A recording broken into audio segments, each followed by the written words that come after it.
Okay, so again, the Buddha say that because of the five six sense organs we tie down, and we can be liberated. That we can be liberated through this kind of six sense organs too, right? Mm, Mm-hmm. yeah. Okay. Meditation on the five sense organs.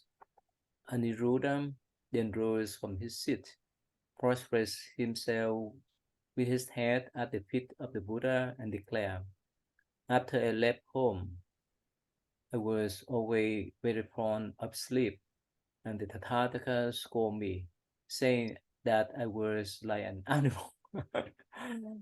After this severe performance, I wept bitterly and blamed myself. Because of my sadness, I did not sleep for 7 successful nights and went completely blind. Then the world onwards taught me how to take delight in enlightened Vajra Samadhi, which enabled me to perceive not with my eyes but my mind the pure truth pervading the 10 directions, very clear, perceptible, as easy to see as a mango held in my own hand. The Tathagata sealed my attainments of arhatship, as he now asks about the best means of perfection. To me, since is to my personal experience the best which is made possible by turning the organs upside back to its source. So again, Aniruddha, was a prince, right? I had forgotten that. He was a prince, and Oh. Buddha went back to his palace. Many prince and officer follow him to become Buddhist monk. So yeah, this is the funny story, right? So somehow when the Buddha was teaching, so Aniruddha fell asleep. And the Buddha scolded him as an animal. So because of his self-esteem, so he made a vow not to sleep for 7 days, 7 nights, and that's why he was blind completely. But somehow, because he recognized the Buddha teaching of the Vajra Samadhi, the Poppy and the Samadhi, and that's why he could perceive with his own mind, not the eyes. So he attained the uh, second eyes spiritual second eyes power that he could see through all. And actually, he is the one that could recognize the last movement of the Buddha before he entered Nirvana. You know about that? No, I No. that any root in recognizing that last moment before he entered? No. No. So uh, before the Buddha passed away, we call Buddha entered in Nirvana, not passing away. Like, Mm-hmm.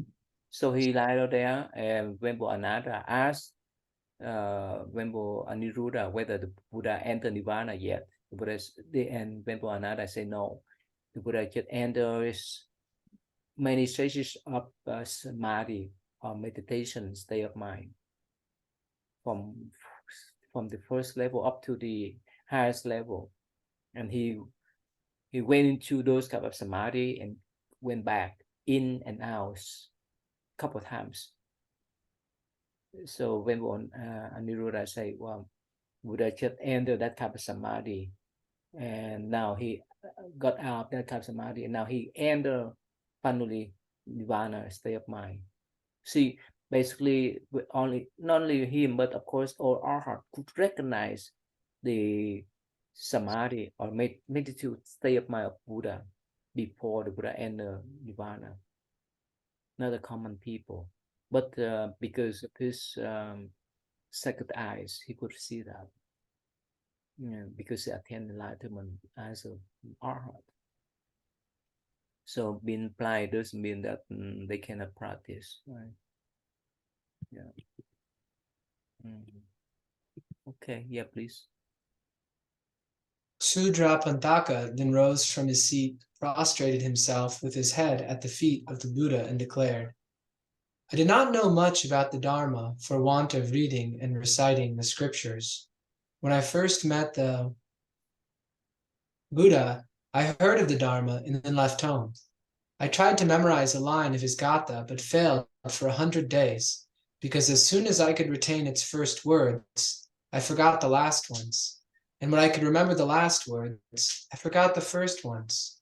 The Buddha took pity on my stupidity and taught me how to live in a quiet retreat and to regularize my breathing.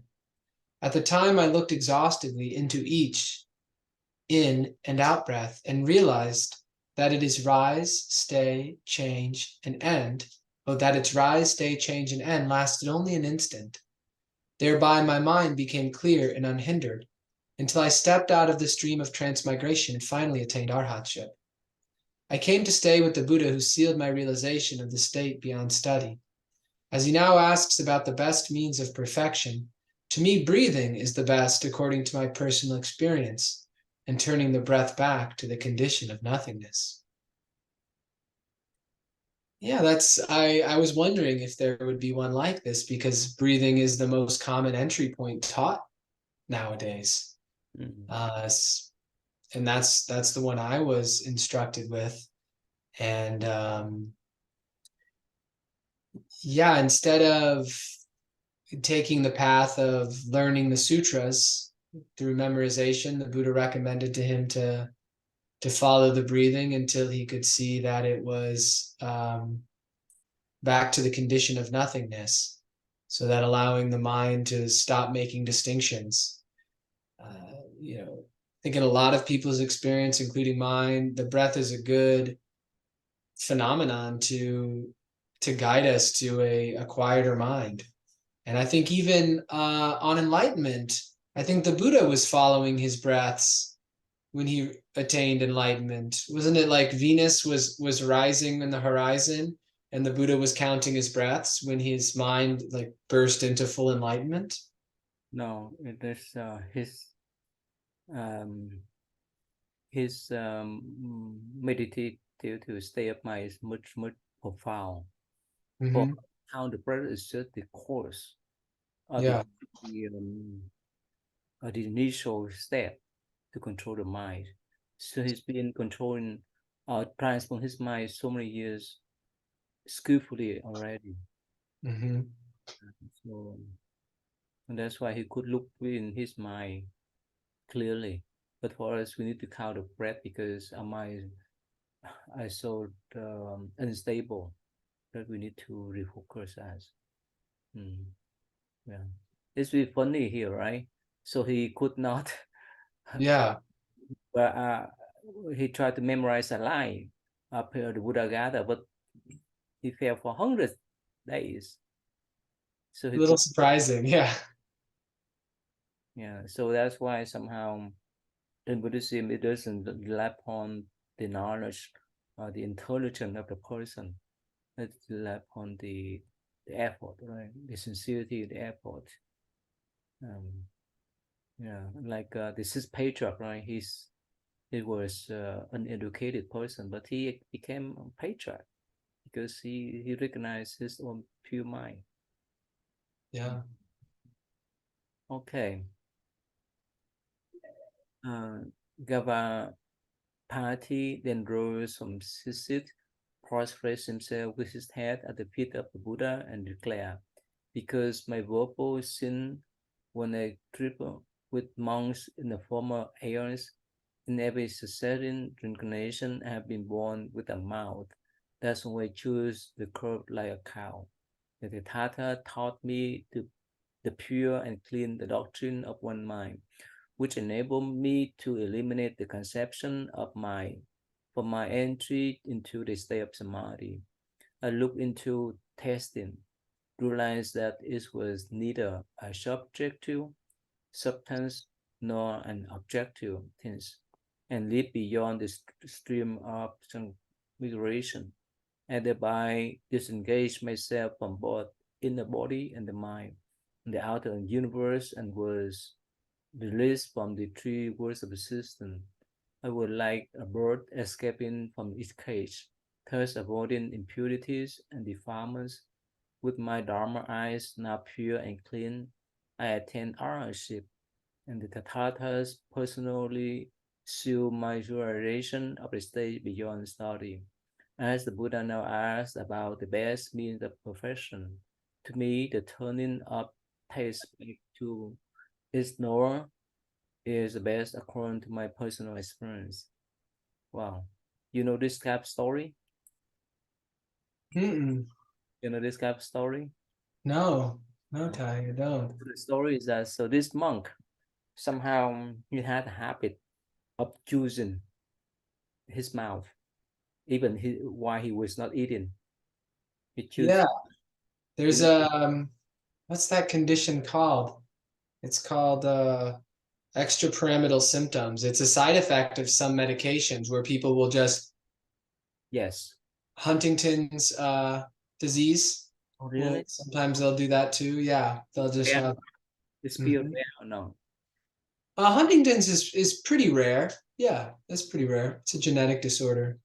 But the story is because in the past, when he saw a monk, you see that he saw a monk and he saw a monk eating, and he kind of slanting that monk eating as a cow. Mm, See, here yeah. have been born with a mouth that always chews the curd like a cow. That's a Mm, definition for him because he's landing an arhat that oh, eating like a cow. That's why he got that type of bad karma. So mm, that told him that wow, you need to eliminate that concept of your mind. So he let go of all kind of thought, both in the body. He detached in the body and the mind and outer universe, and that's why he free. And that's the way he could attain enlightenment to become arhat. And actually, the Buddha advised him to go to the heaven to get the donation from celestial beings instead of human beings. You know why? no, why? Because he has a type of disease, like you say, what's called Huntington. Yeah, Huntington's is one condition Yeah, where they'll do different things, but that's one of the things they'll do. because he had that type of disease, right? So common people would slander him, and because he are, if they slander him, they will get the similar karma or the same karma that he did in the past. Mm, That's why the Buddha encouraged him, suggest him to go to the heaven to get the food from celestial beings, because celestial beings they know he is the arhat, the holy one. mm. They would not dare to slander him. Okay. Only Wow. Mhm. Wow. That's why it playing with cause and effect story. Mm. Yeah, the effect matches the cause. Mm.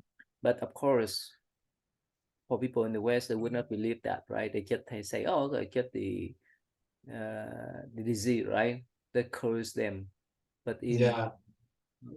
through their eyes, or through the views of Buddhists, everything's come from cause and effect. It's not coincidence. Yeah. Yeah, because it's saying it's a disease doesn't explain, well, why did he get that disease and not someone else? Mm.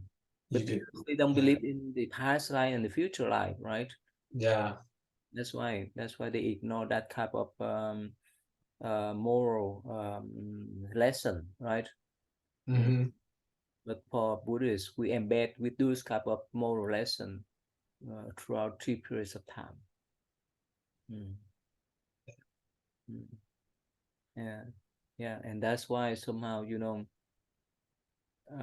some people say, "Oh, wow, we could not have the chance, the opportunities to meet with the holy monks." But what happened if we don't know them? They're holy, and what happened if we slander them? We draw more a severe karma for ourselves.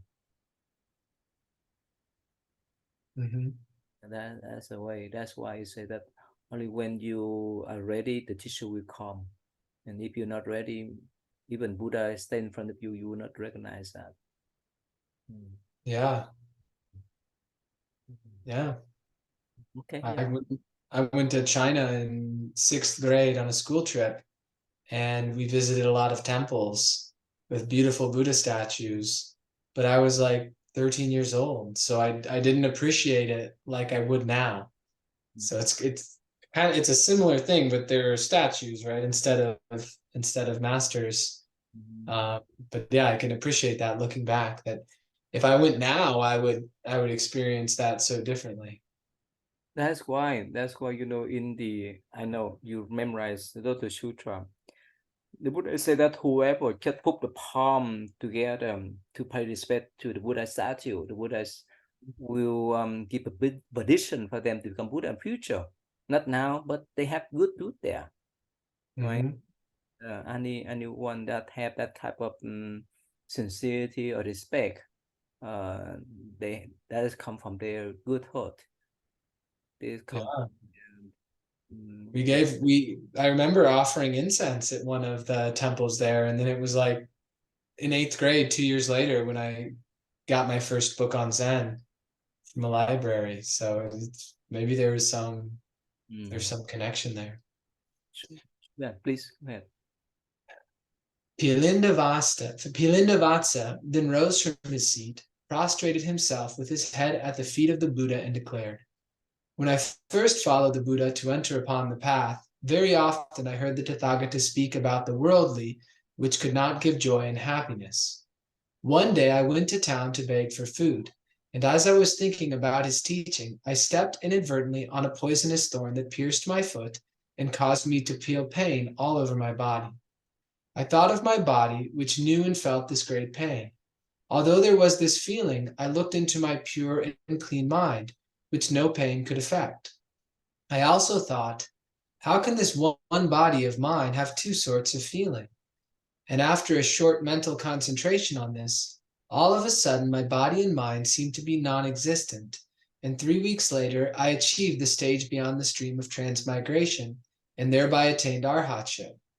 The Buddha personally sealed my realization of the stage beyond study. As he now asks about the best means of perfection, to me, the pure awareness that wipes out the conception of body is the best according to my personal experience." Hmm. Yeah. So it's interesting because the Buddha has instructed Ananda to choose one of the senses in order to begin to untie it. And in some of these, like the breathing, I could hear the breathing, or I could feel the breathing as a motion inside my abdomen or my chest, or as like a touch through the nose, like or cool or warmth. Um, so there's kind of sometimes it's maybe even potentially multiple sensations. Mm. And on this one, yeah, that idea of that going to that part of the mind that's not affected by the perception, and how this experience for him put it into such clear contrast. And so he's saying that pure awareness that wipes out the concepts of body, and I imagine he's saying wipes out all concepts. Actually, I think that that one makes sense to me. I stepped on an electrical socket when I was like 3 years old and got electrocuted in the bottom of my foot. And when I started learning meditation, I never had like sat still before, and I noticed I had bad back pain. And that's what led me into eventually finding osteopathy. And and part of this practice and combining like my understanding of meditation and osteopathy is like allowing myself when I'm laying down as a form of meditation, but also like allowing the body to also let go of tension, so to help it be like more functional and not have any sort of problems. Mm. There's this need for letting go of conception, and any unpleasant awarenesses instead of seeing them as pleasant, seeing them without judgment until they begin to like become fluid again. They change, and so they go from maybe initially being able to be classified as unpleasant to afterwards like kind of being gone. And that approaching that, obviously I haven't achieved the state beyond transmigration, but even the beginning steps of that practice of beginning to see something as pure awareness instead of with judgment is really physically and mentally therapeutic. Mm. So Yeah. So up to now we know, right? And of course, especially in the Zen tradition, for people to attain the enlightenment, awakening, is plenty of ways, not one way. Not sitting alone.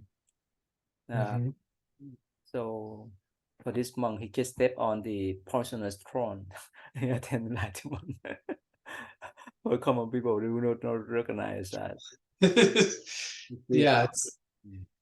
and they say when you get lemons, make lemonade. This is kind of the ultimate example of that. Probably because they have practiced or they have concentrated their mind so many years, so many times already. So this is the last moment. This is a last drop up onto the cup, right? That's why they could recognize this. It's not coincidence. But like Newton, right? He sat under the apple tree, right? So the apple get dropped into onto his head, and he recognized the law of, of gravity. Mm-hmm. For many years, he had pondered on that. If it were common people, they would not pay attention. This is just common things. The apple just drop on the head. That's all. But for him, it's special because he pondered, he wonder, he investigate, or he have a thought about that type of phenomena so many years, so many times already. So there's the practitioners. Uh, it's not constant. It's just large drops in their cup to fill up the cups, and also it's oh, okay. Let me tell you a funny Zen story. I don't know whether you know this story or not. So a Zen master saw that his student sitting on the big rock days and night. So the Zen master wait for his student to stand up to, let's say, to have lunch or whatever, to walk away from that big stone. So what happened then? He wrote the word Buddha on that. You heard that story? Yes, you've shared that one with me before. Yeah. So when the student came back, he didn't dare to sit down because that Buddha names. And the master said, "Wow, what happened? You still have like a attachment. You have to let go." And actually, it's not easy, right? Because the thing that we reveal, the thing we pay respect, the thing that we keep uh, dearly in our heart, it's not easy to transform. It's not easy to let go. Mm. Mm-hmm. Especially when we talk about duality, right? There's definitely we cannot burn the Buddha statue, then burn the Buddha image, even sit on the word Buddha, right? For us, but for the Zen master, wow, until you need to let go, whether the word of Buddha. Uh, I think we talk about Lin Chi. He said that when you see the Buddha, you have to kill the Buddha, right? You heard about that, right? Oh yes, yeah. I don't I Physically, don't know the details of that story, but I've not physically. Yeah, that's why. Even like especially why we do meditation. If the Buddha image, if the Buddha wording or whichever appear on our mind, we need to let them go. That's what he's meant to kill, mhm, not physical one, but mentally, mental one. yeah. Mm.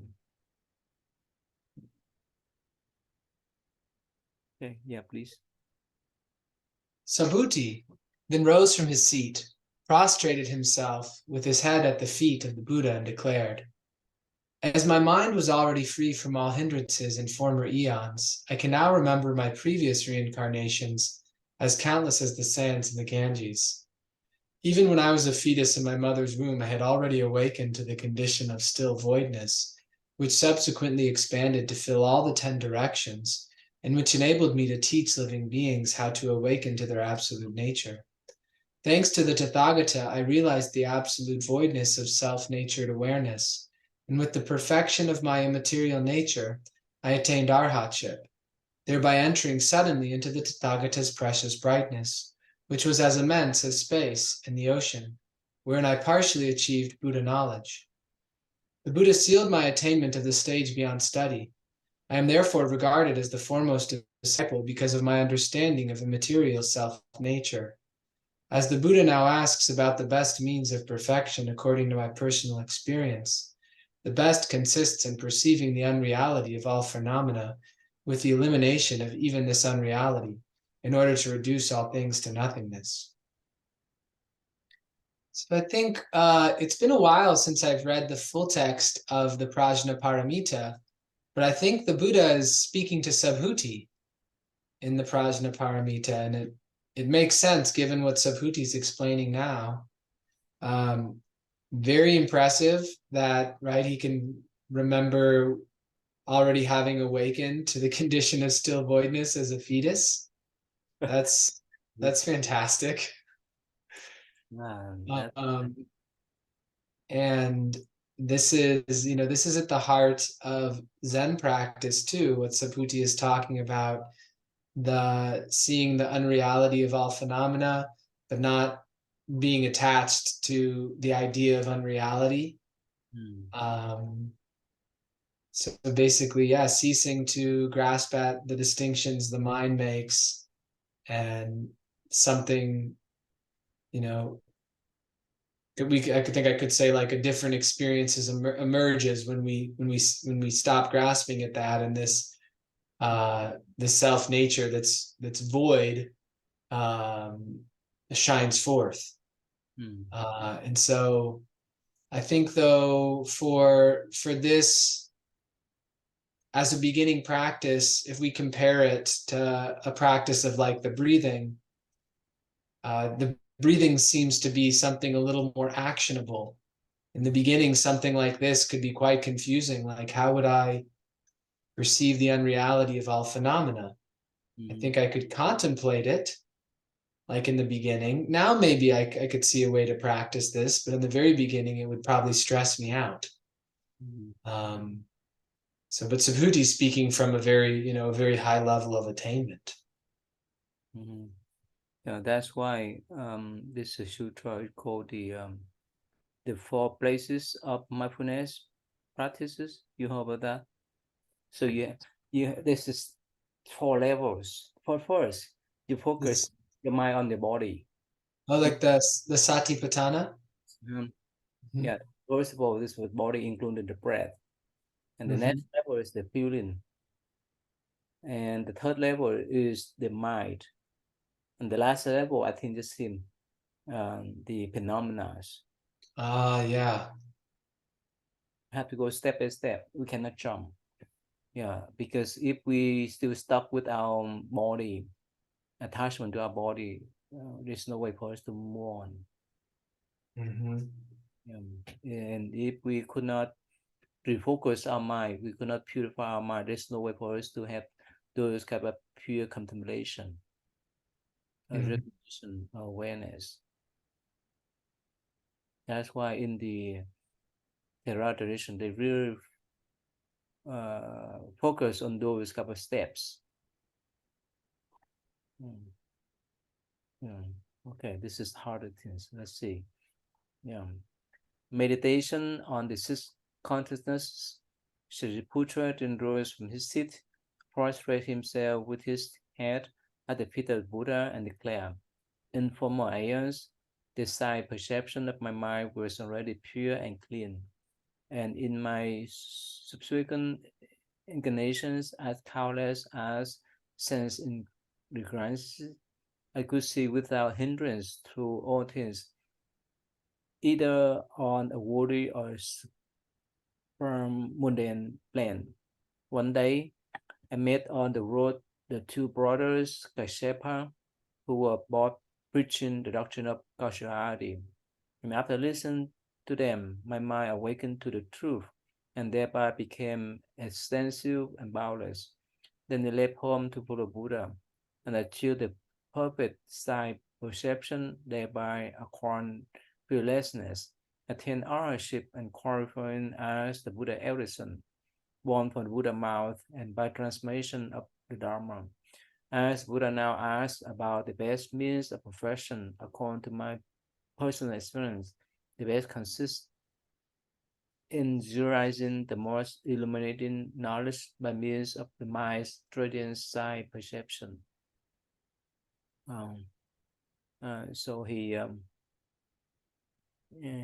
has his pure mind in limitless past life, right?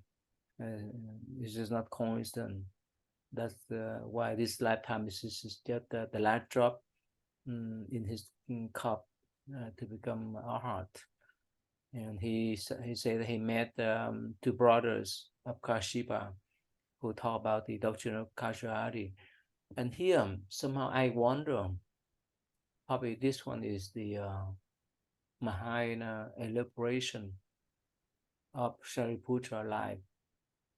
So according to the, you can say, the historical record, so Shariputra, he met one of the first 5 monks of the Buddha before he met the Buddha.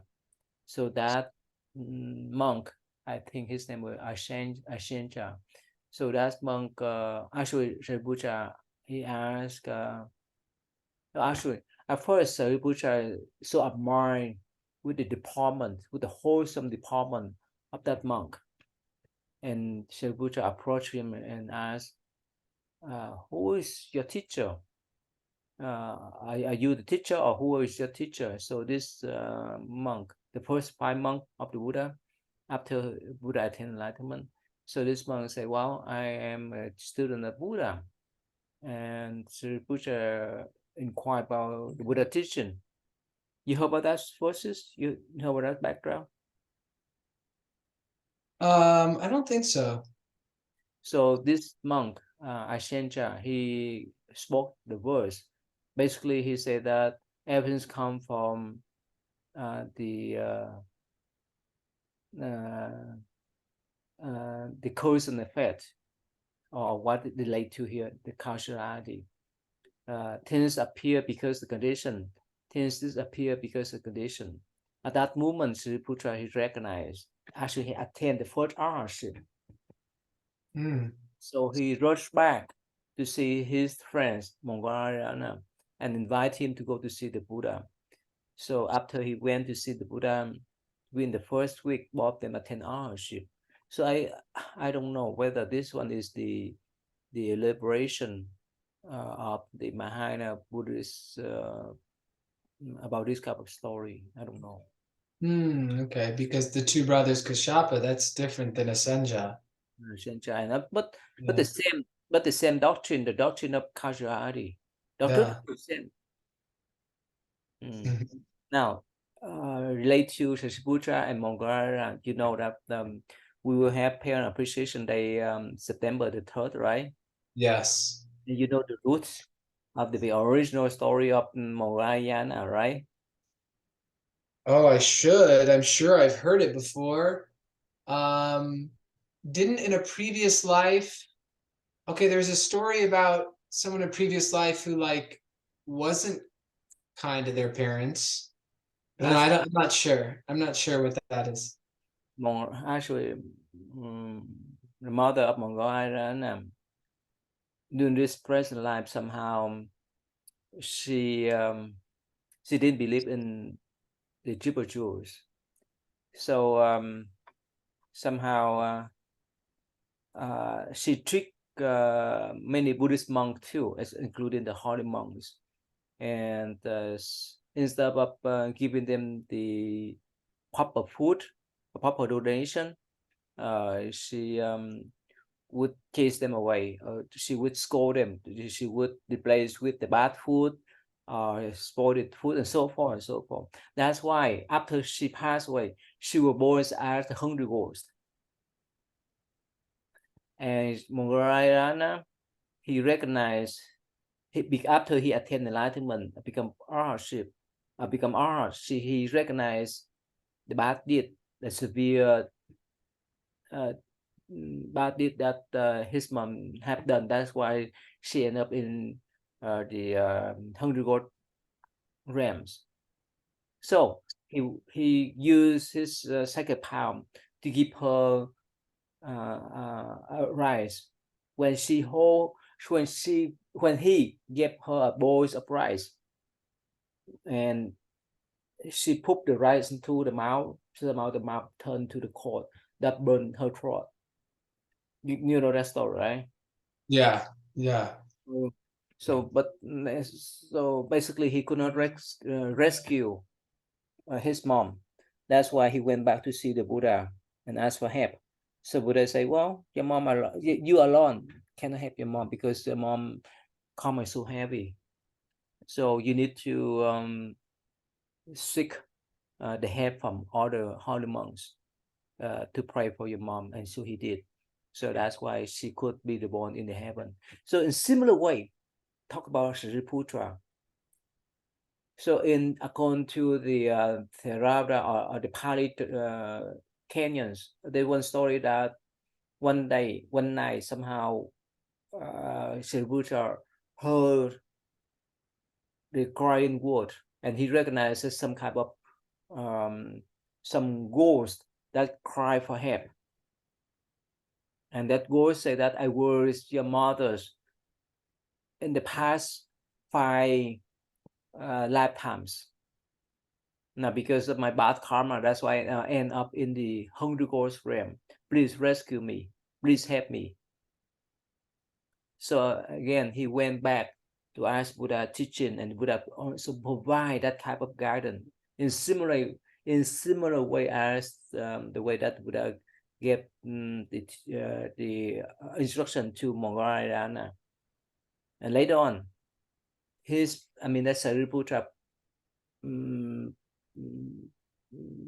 in Palestine will rescue and be born in the heaven. So there's a similar way there. A similarity story there. A similar story there. Mm-hmm. With some kind of modification of a story. But the sense of a story, the sense of a teaching is still the same. Yes, yeah, it's same in this situation where it's Shariputra becoming enlightened, awakening from the doctrine of causality. Like, the core of it, the spirit of it's the same. Yeah, that's why as you learn, as we have learned the Lotus Sutra, right? The essential principle are the same in both traditions, but how we learn, how we follow, how we practice may be different. Mm-hmm. Okay, yeah, please.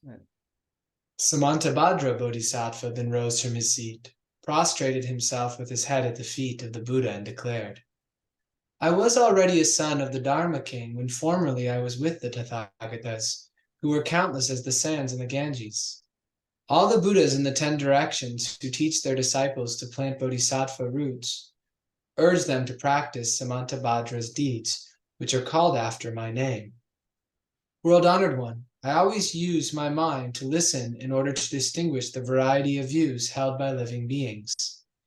If in a place separated from here by a number of worlds as countless as the sands in the Ganges, a living being practices Samantabhadra deeds, I mount at once a 6-tusked elephant and reproduce myself in 100 and 1,000 apparitions to come to his aid, even if he is unable to see me because of his great karmic obstruction, I secretly lay my hand on his head to protect and comfort him so that he can succeed. As the Buddha now asks about the best means of perfection, according to my personal experience, the best consists in hearing with the mind, which leads to non-discriminative discernment. Yeah, non-discriminative discernment. That is so the operation of the pure nature devoid of like obscursive thinking or attachment, where our actions and our behavior match the situation, like and are compassionate. So Samantabhadra, that's the picture that I got at the Melwood Antique place, and yeah, such beautiful vows that this bodhisattva is relating here. That if someone practices his deeds, which I don't know off the top of my head, that he goes to their aid, and so that for him the best practice is to listen with the mind. So he's not listening with his ears because this being can be separated by countless worlds, but by listening with the mind, where all things are one, he can arise instantly there to protect and guide them. Do you know what his deeds are? The Samantabhadra's deeds? The Flower Brahman Sutra, the last part. Oh, okay. You know that? Well, I haven't finished it. We just started it. I've never read through the whole thing. That's what we call the 10 vows, the 10 red vows of this Bodhisattva. You heard about that, right? His 10 red vows. You don't know? Oh, okay. No. I think probably we touched briefly in the past. Let me type for you. That's most of Buddhists. Most of Buddhists, they decide every day.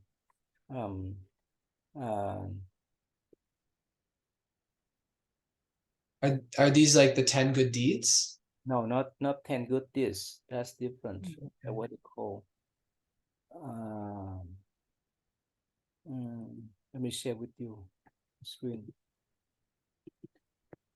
It's beautiful. What? Okay. 10 vows, 10 great vows of how can I spell this Bodhisattva Sam. Oh, there you go. It's at the bottom. You see that? This is here.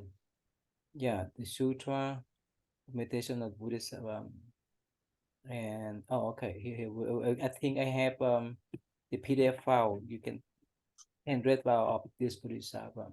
See, I think you recognize this, right? Yeah. Yeah, I didn't know that those were Samantabhadra's vows. Before, right? Yeah. So here, this 10 red vows. I think you're familiar with this, right? Remember? Yes. But this he explained in detail. I vow to make unlimited offerings. What's that? You read this one before? No, I don't think so. Really? All That's right. a good one. I should put these under the picture. When I get the picture, I should put the vows under it. Yeah. Let me give you the link and you can download then. You can download and read. And actually, this very common teaching in our tradition. Yeah, go ahead. You can download that. That what they call 10 red vows of this Bodhisattva. Right, I got it. Yeah, you see? Yeah. So right here, the first, second, and so forth and so forth. It's just going detail. So this is the first time ever you read this? I've never read this sutra. Okay, yeah, read it then. And actually, it's very interesting because in one of these parsha, this Bodhisattva say, well, after we pass away, after we don't do this physical body, nothing we can bring with us. understandable, right? I set our vows. If we have Mm-hmm.